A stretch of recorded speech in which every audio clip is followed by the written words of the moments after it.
Welcome to the Firebelly Social Show. We're focused on talking to food and beverage brands that are on a mission to make the world better. Hey, everyone. Duncan here with another episode of the Firebelly Social Show, where we chat with leaders of mission-driven food and beverage brands. And I'm so excited. We got Arnell in the house. What's up, Arnell? Hey, Duncan. What's up? And thanks, everyone, for tuning in to this latest episode of the Firebelly Social Show. This episode is brought to you today by Firebelly Marketing. At Firebelly, we help mission-driven food and beverage brands bring people closer through social media marketing.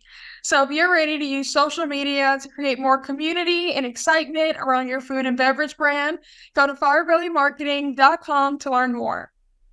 Thanks, Arnell. And I'm so excited today, you guys, to welcome Constantino, a.k.a. Dino Dakuras, from Second City Beverage, everybody. Welcome to the show, Dino. Oh, thanks so much for having me. I'm excited to be here. And let me just say before we get into the questions, you have a very diverse background. I mean, you've done so many different things. Just give us some highlights.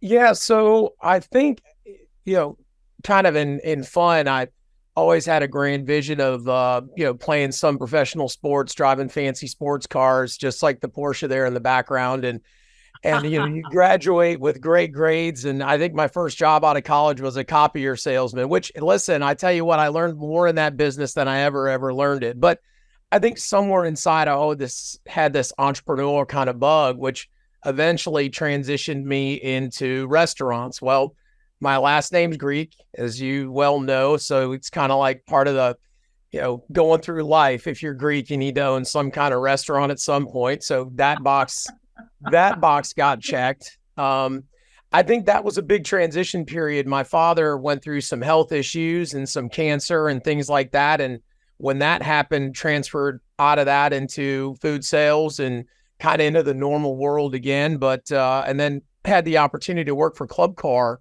covering a very large territory. So it's like I went from copier sales to food, and then golf cars. So kind of, weird, and then ended up in the lab space. I think a lot of it really is that they were leadership opportunity roles that gave me the ability to grow, and roles where I felt like I could make a difference in people's lives. So I was just very drawn to those roles, and thankfully landed here with this incredible team and this family. And so kind of doing what I'm doing now in the beverage industry. That's awesome. I love it, the way you describe that. Well, let's jump into some of the questions we have for you. Specifically, what's your thoughts on what's going on in the beverage industry in general and in your niche in particular? Well, I think one of the things that we're excited about is when you look at the expansion and the growth of the micro-distilleries.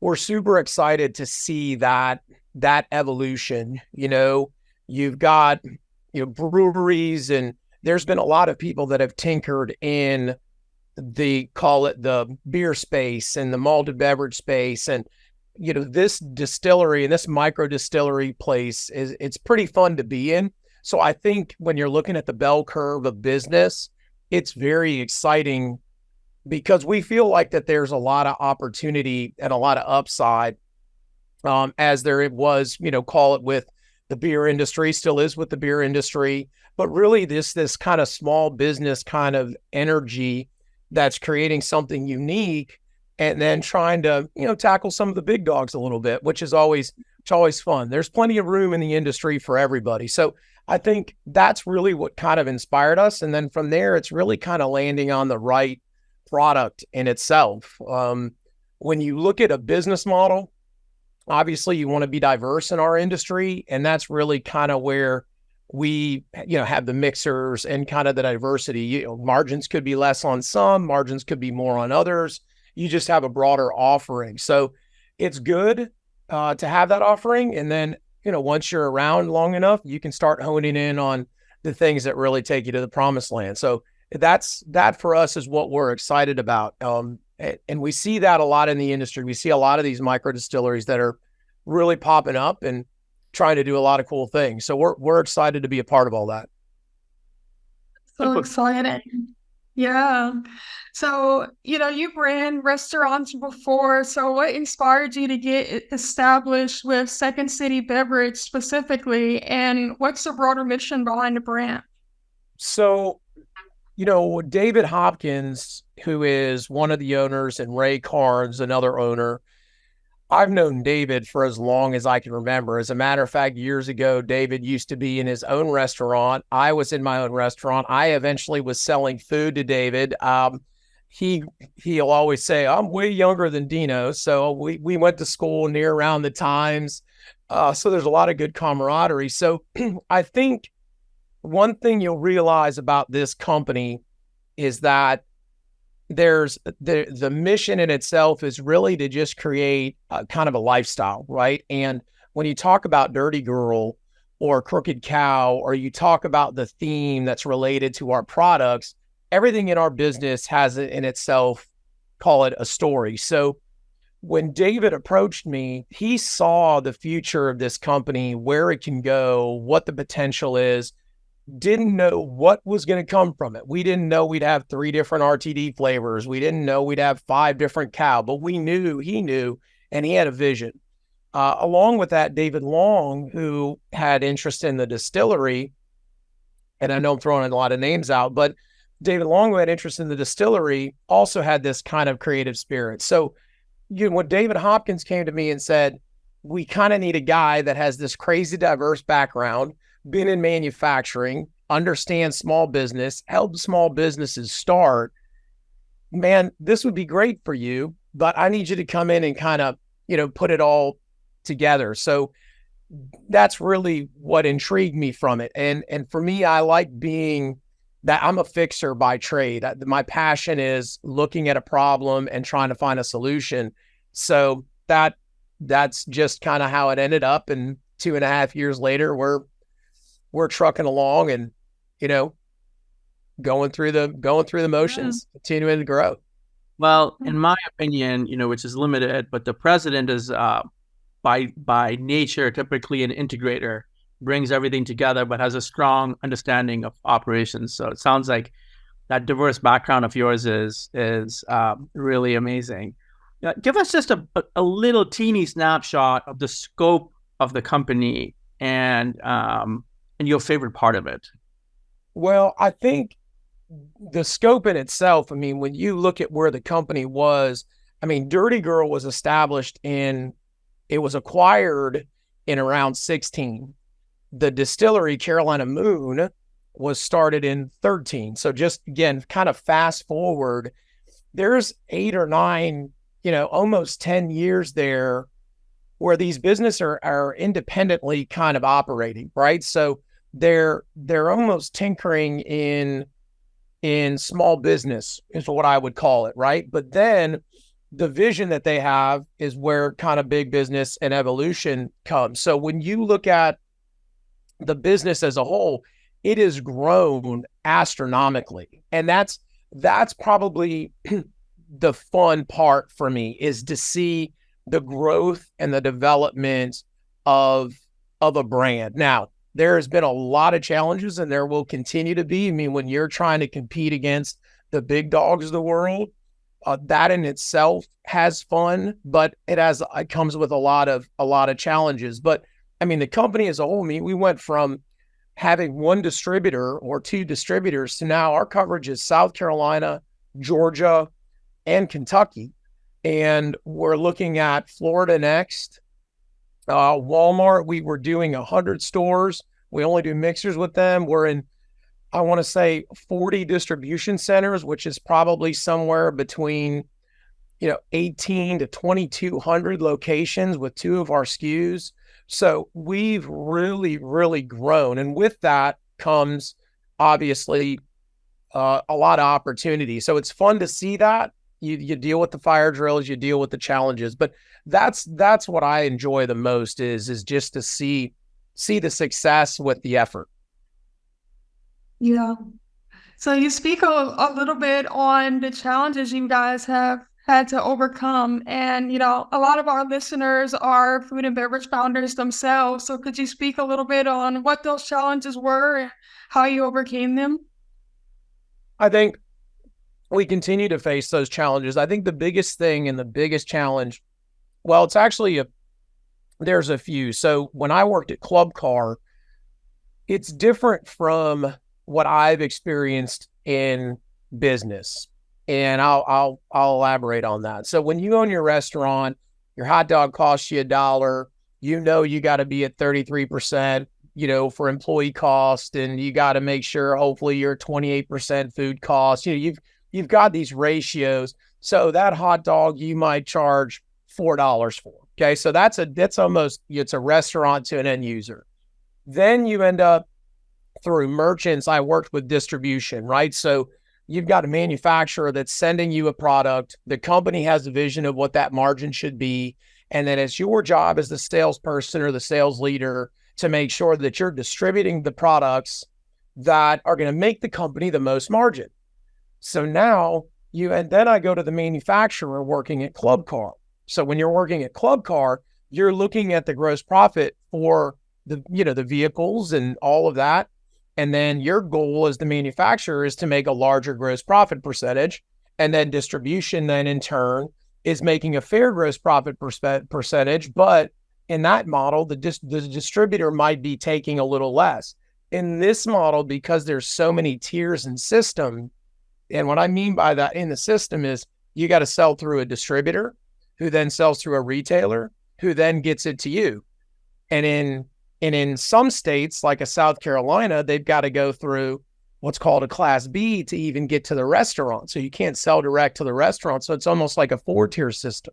So to put a bow on that is that what I realized very quickly is by the time you add the taxes and the freight, the margins in this business are significantly different. So you might be making a good percentage, but at the flip side of that, a percentage on $100, if it's the same percentage on $200, the distributor is actually taking more money to the bank, which isn't a problem. I just think that's something people should be aware of as they get into this industry. The other part of that is that it's very hard. It takes a significant investment to get mind share from a distributor. So if you envision a Walmart with 5 million SKUs, how do people think about Durty Gurl? Well, it takes a lot of money. It takes rebates. It takes aggressive pricing. It takes thin margins. Well, and the same thing happens when you're trying to gain a distributor's attention. You're expecting a distributor who has 1,000 bottles of liquor or different brands, and they're going to sell the brand that wants to make them the most gross profit and is the easiest to sell. Well, you have to put a lot of time, energy, and investment in that to make sure you are now top of mind with them. You are giving them good pricing. They're making good margins, and you're sustainable.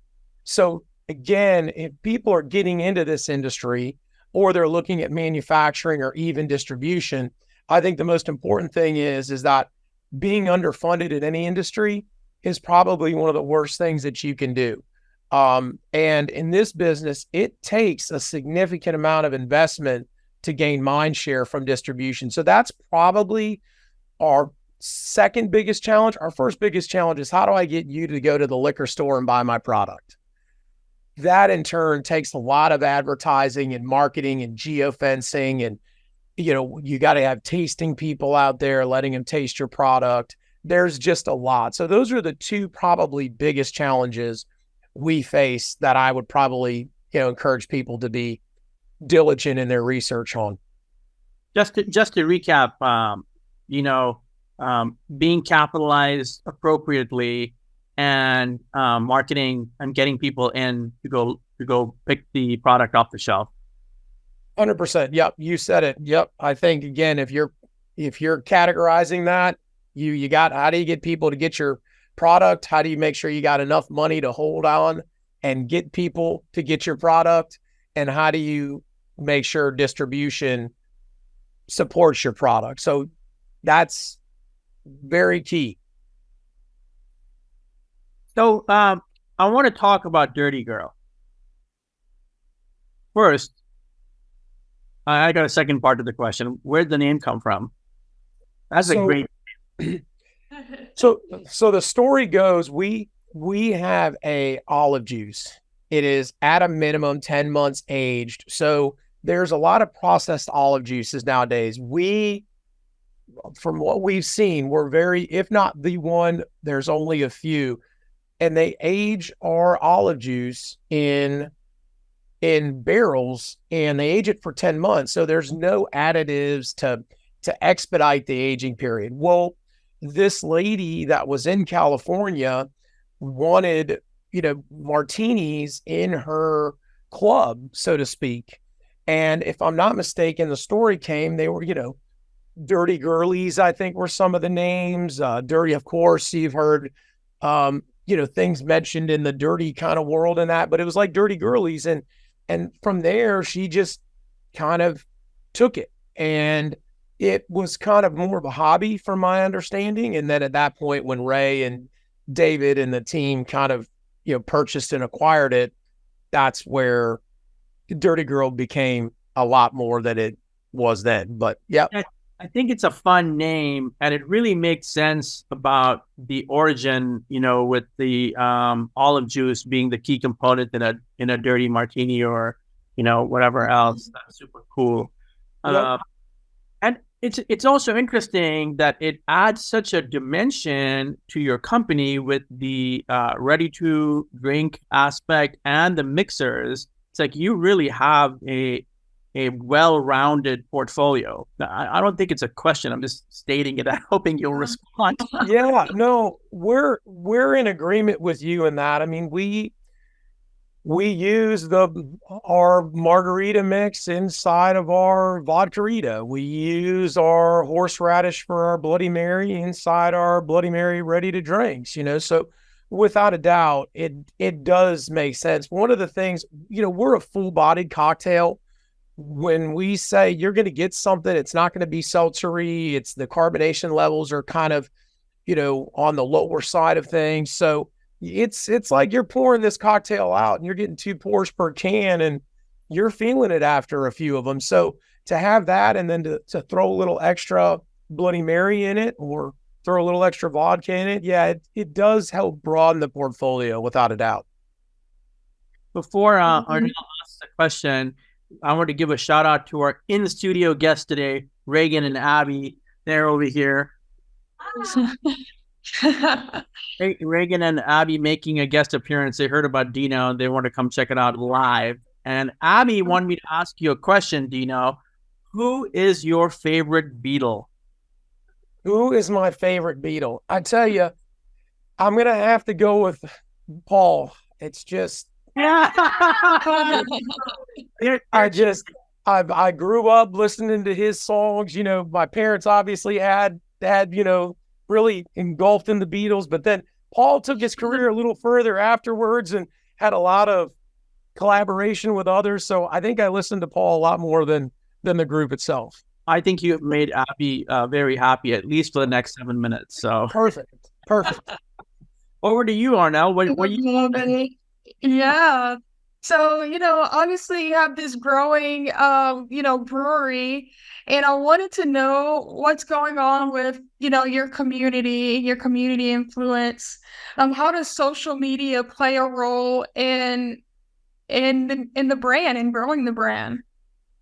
Well, from a community perspective, I will say, and by all means, I'm in so much alignment with David Hopkins and Ray on this, but they're avid when it comes to just creating this brand, supporting things locally. We never, ever say no. It's getting to the point now to where, we might not be able to do a golf tournament, but we're still giving them some stuff because we want them to raffle something.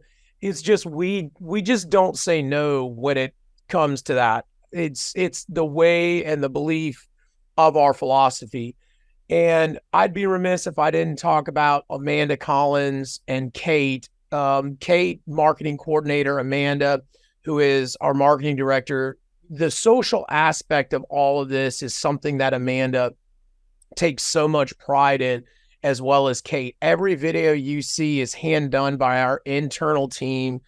All the postings, all of those things are strategic. The research that's done around it, and they are advocates when it comes to building a lifestyle and that kind of culture. Like, we've got our sales get together here and Christmas parties and stuff, and we've all been notified to make sure we're on brand and they're taking more photos and, ready for posting and things like that. So they're very, very strategic in how they do that. And I'd say it's very crucial to us. I mean, we are big fans of social and what it can do for our organization, without a doubt.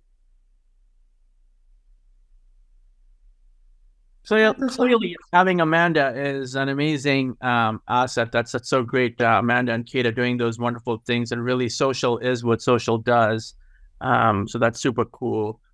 I heard a little whisper that, Crooked Cow is an amazing hook that your brand has. This is a very popular product, and if you can tell us a little bit about that, and also your favorite flavor.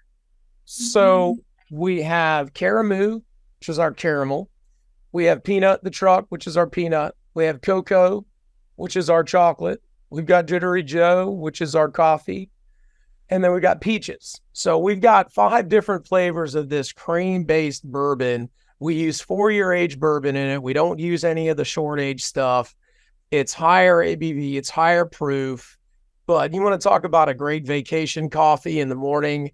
There's nothing like taking that product and pouring a little bit of that in your coffee, or having it as a dessert, or mixing it in. We have people here in restaurants locally that mix it into their milkshakes. But basically, it's a cream-based product. And with that, we use certain flavorings, and we use our bourbon to basically create a bourbon cream.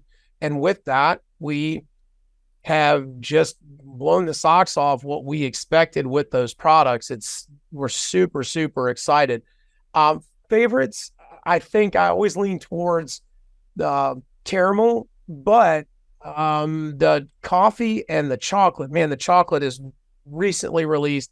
That one in itself, I'm fighting with those as the very, very close runner up, but caramel still my favorite. That's awesome.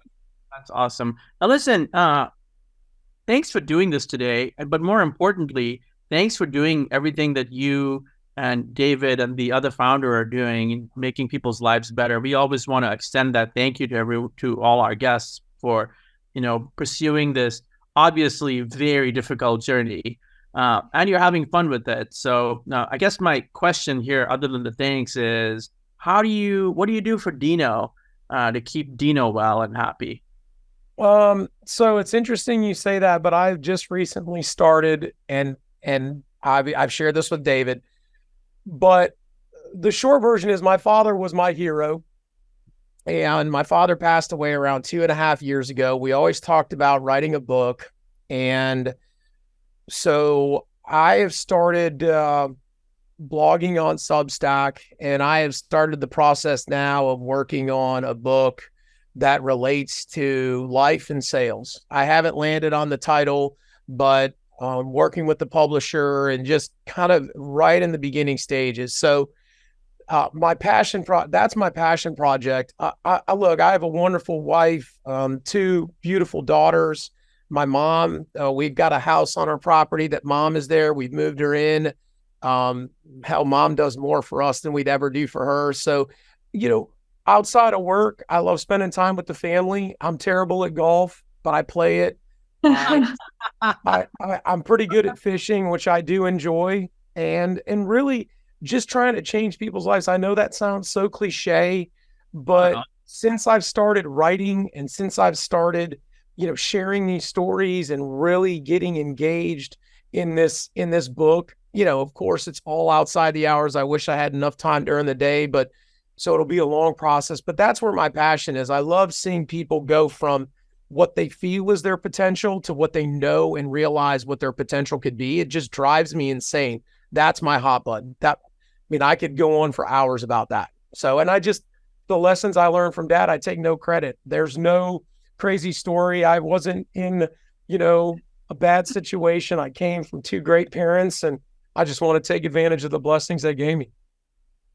Wonderful. I love that. And it's so inspiring. We'll be happy to support you. Please, keep us updated on the book for sure. I'd love to check it out. I can't wait. Without a doubt, I'd love to. I appreciate it.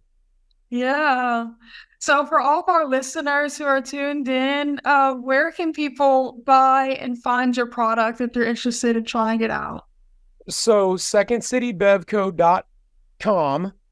So that is our website. And then, of course, Durty Gurl, which spelled with U's. Make sure you spell it with U's. DurtyGurl.com. So if you go there, we have a store locator. And on that store locator, you can access and get an idea of where our products are. It's by brand. And then, of course, if you're ever downtown Augusta, later in the week, Thursday, Friday, Saturday, and Edgefield's open Tuesday through Saturday, would love to welcome you down to the distillery and have some flights with you and mix up some cool drinks with our product. But yeah, secondcitybeverageco.com and then durtygurl.com. Once you get to those two, you can navigate store locator and find us anywhere. That's amazing. That's amazing. Once again, we've been chatting with Dino from Durty Gurl and Second City Beverages, and we're so excited to have you today. Arnell, as always, great job. I know you got a message for us going out. Yes, this episode is brought to you today by Firebelly Marketing. At Firebelly, we help mission-based food and beverage brands bring people closer through social media marketing. So if you're ready to use social media to create more community and excitement around your food and beverage brand, go to firebellymarketing.com to learn more. Thank you once again, Arnell. Thank you, Dino. Thank you so much.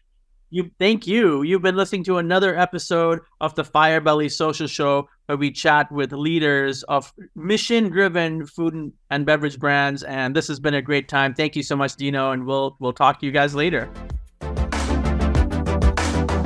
Thanks for listening to the Firebelly Social Show. We'll see you again next time, and be sure to click subscribe to get future episodes.